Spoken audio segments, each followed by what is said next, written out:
Hi hi welcome to my channel explore euphoria and మంచి weather. So obviously tea mandatory కదా. ఇంత మంచి చల్లటి వెదర్లో పక్కా రెయినీ సీజన్ చూపించింది నిన్న కంటిన్యూస్గా రెయిన్తో. సో రైతో పాటు కొంచెం చికెన్ కూడా, ఎందుకంటే సండే పాప చికెన్ లేకపోతే ఫీల్ అయిపోతాం కదా. అందుకనే చికెన్ అండ్ కొంచెం బిర్యానీ లాగా చేసుకొని తిందాం అనిపించింది. అండ్ ఆబ్వియస్లీ అందరికీ బిర్యానీ ప్రిపరేషన్ చాలా ఫెమిలియర్ అయిపోయింది. చాలా కుకింగ్ ఛానల్స్ ఉన్నాయి, చాలామంది చేస్తున్నారు ఇప్పుడు.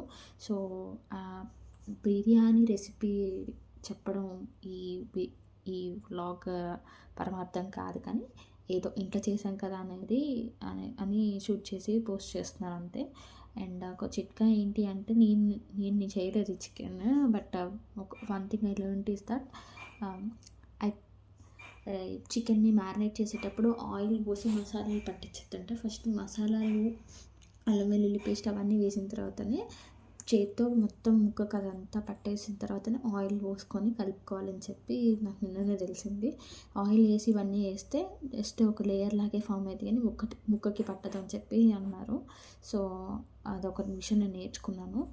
అండ్ ఇంకా మిగతా ప్రొసీజర్ అంతా మీకు తెలిసిందే. మ్యారినేట్ చేసుకొని ఫ్రిడ్జ్లో పెట్టుకోవడం, లేదంటే పక్కకు పెట్టుకోవడం. తర్వాత రైస్ని మళ్ళీ బగారా రైస్ లాగా దినుసులు వేసుకొని ఒక 80% ఉడికించుకొని మ్యారినేట్ అయిన చికెన్ని పేర్చుకొని దాని మీద ఈ half cooked or more than half cooked రైస్ని పెట్టేసుకొని నెయ్యి, కొత్తిమీర అవన్నీ, జీడిపప్పు అవన్నీ పెట్టేసుకొని దమ్ పెట్టేస్తారు దాని మీద వెయిట్ వేసేసి.